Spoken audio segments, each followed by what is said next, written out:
The Office of the Special Prosecutor has declared Ken Ofori-Atta, the former finance minister, as a fugitive of justice. Well, if you're wondering why he's being declared a fugitive, well, he's been cited in corruption cases like the SML deal, Strategic Mobilization Limited, where they are required to make some money downstream, which deals with the oil companies, and also the National Cathedral, of course, the most expensive hole in the world, 58 million, where there are contractual agreements that didn't go according to, you know, what governance require. So these are some of the reasons why he is being declared a fugitive of justice. And this is our response to Mr. Ofori-Atta directly, but through you, the media. Mr. Ofori-Atta, the OSP did not raid your house on Tuesday, 11 February 2025, or on any other day. Kingsley, yesterday when the Office of the Special Prosecutor held the press conference, I saw a man who has found his working ethics. I saw a man who is ready to follow up on corruption. I saw a man who you can finally tell that, okay, I have arrived to do my job. And for me, I am so excited about that demeanor and look, because we are in a country where we have politicians who can be very smart and tricky when it comes to corruption and stealing. And so we need someone who would show, who would give that Rambo vibe that yes, we are coming in for you hard. And this should even in effect deter others from corruption related cases and thievery. So, I don't think so. So I saw a different OSP. I saw a man who was being more emotional than logical, if you ask me. From what I watched, he was being emotional than logical. See, if I did communications as a program in school, right? Okay. And the tone, the way he's speaking, it's like somebody has hurt him and it's time for him to but revenge or something. I don't know. Wouldn't it, you don't see passion in that? You don't see a man who is passionate about his work, but rather someone who is on the... He's a celebrity. For me, I see him as a celebrity. Like how we define celebrities in Ghana. Someone who is camera happy, microphone happy. Is this not the same Ankwa Noma special prosecutor who was crying a few months ago and suddenly he's found his voice? So that should tell you why was he crying a few months ago and now he's same energy. Now you are making it look like a whole former finance minister. You are telling us that he's running away from justice. His wife and family, are they not still in Ghana, or they went outside with him? He doesn't have family members here. He will never come back to Ghana. Is that what we are saying? What's your point here? My point is that you have so many ways to do some of these things. But bringing, I think this special prosecutor is media happy and he likes the cameras too much, and it's a worry for me. Well, when I was surfing through the internet, and I came across BBC Africa's X page, and it had Ken Ofori-Atta's picture bold with the inscription, Ghana's ex-finance minister declared a fugitive. Imagine. You know, imagine what someone will say, okay, maybe that is too extreme, you are tarnishing the image of this man and all of that. But look, if we look at the things that this man, we are saying that he has done to us as a country, this is a finance minister who's, for the first time, his own party members wanted him out. So yes, maybe they will say it was too extreme, there were excesses by declaring him fugitive and all. But if you have a man who has sent letter to you during your investigation, and in the letter he indicates how he is going to leave and not come back indefinitely, then it falls within the realms of fugitive, because you are scheming and planning not to return and run away from justice. So then you become a fugitive. So that issue of public shame, and when you were doing all the things that weren't right, didn't you know there is a day of accountability? So let's not go there that declaring him fugitive is too much. See, it is not. I still believe in the principle of you are innocent until proven guilty. I still believe in that principle. And if we continue, see, we've seen change of government and some of these theatrics and optics, and we've been doing this since 1992. And I'm saying that it is time for us to say enough is enough. If you have evidence that someone has done wrong, the publishing of the person's image and trying to create a press conference and make it look as if the person is some demon, I think we should go past that. Imagine a whole former finance minister. Yes, I agree. He should carry his own cross if he's guilty or proven to be guilty. Okay. But that before initial gagra we do in this country where we are making it look like, see, it has only started. This government is less than 3 months in office. And we have seen this in 2009. We saw this in 2012.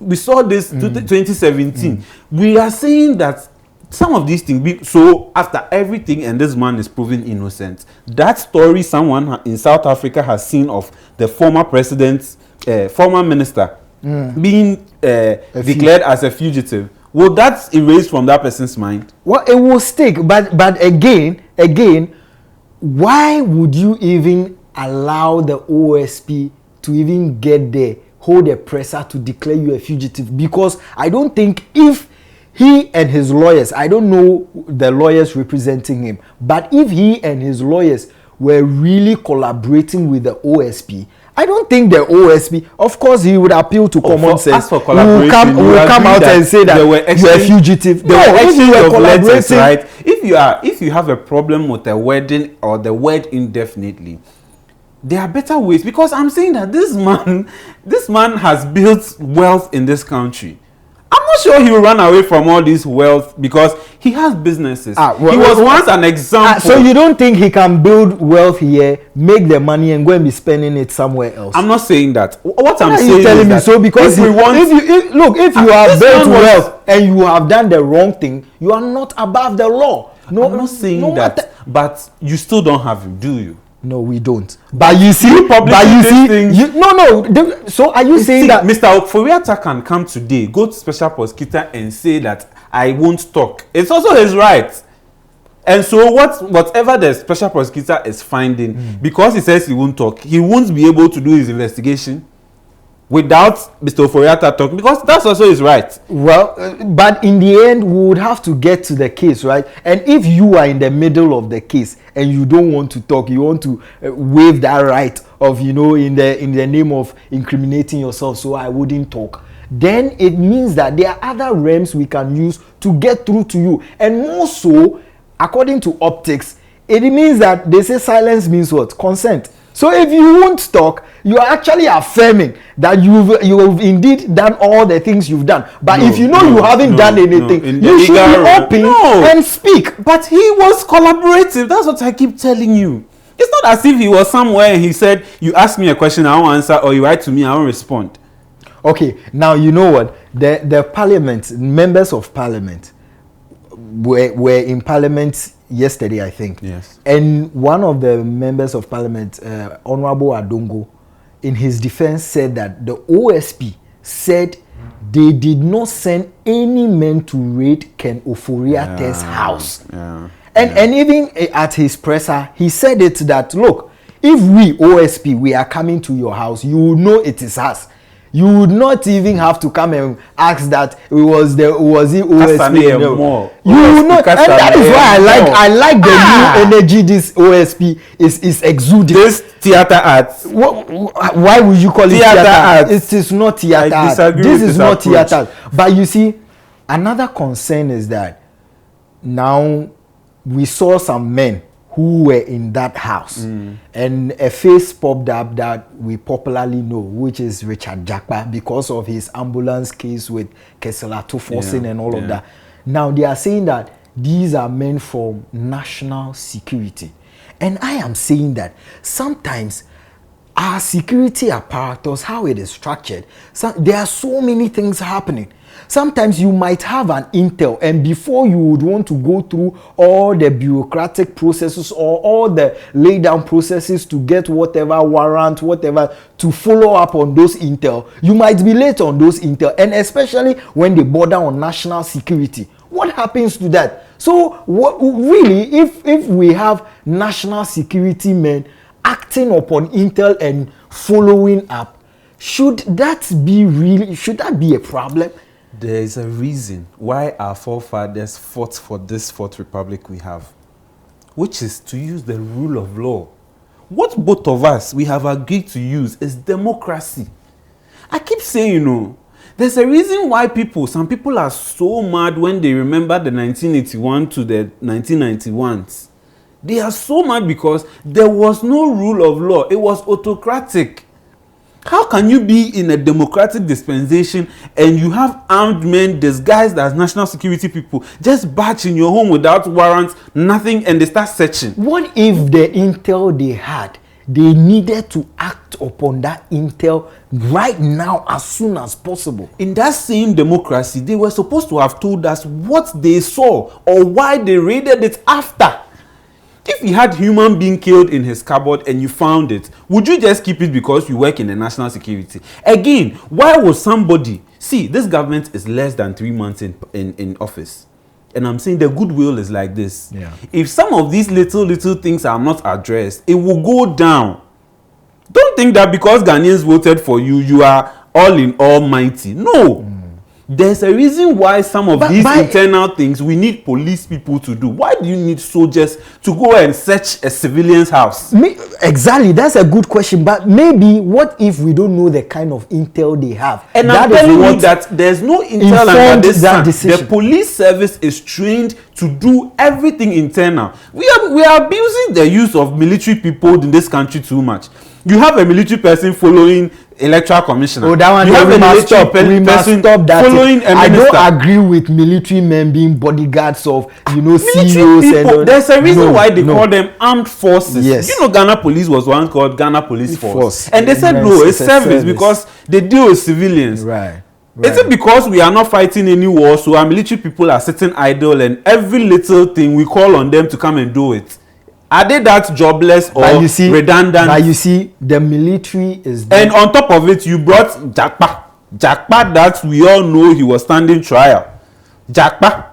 But negotiating with the former attorney general, and you bring such faces. We didn't learn anything from the Ayawaso West Wogon thing where we had faceless people beating MPs, beating civilians, and you bring Jakpa, who in court they were arguing that he was sacked from the military and whatever. He shouldn't be seen at the forefront. Let's not go into that. No, that would be very unfair to of some of these. It's on record. It's on record that they were arguing about that. He said he wasn't. The attorney general said he was. Whether he was or not, I am saying that this guy is standing trial. Already, you've dismissed his case. People are angry. And he is at the forefront of raiding somebody's house. You, when they were persecuting you, you said they were witch hunting you. Today, you led an armed army people in the name of national security. When was he appointed that we were not informed? Oh, Jakpa has been on Mahame's His Excellency John Mahame's. No, when was he appointed national security person without notice? It's not everyone that is in the national security that will come and tell you that somebody like Jakpa. Maybe the position he holds doesn't even require that he's being known to be a national security person. But now we know what happens. So that one we can go into it. They should take cautiously because goodwill is hard to come by. If some of these small, little things are not addressed, I am telling you, he's gotten it right, which is the president, for a long time. But if just in 2 months we have a cause to criticize your government, then we have a long way to go then. All right, so what do you make of this conversation? Let us know your thoughts in the comment section. And whilst you're doing that, don't forget to recommend this video to a brother, a friend, a sister. And we hope you enjoyed this episode of Sauce and Pepper. Till we come your way next time, be a great citizen. We out.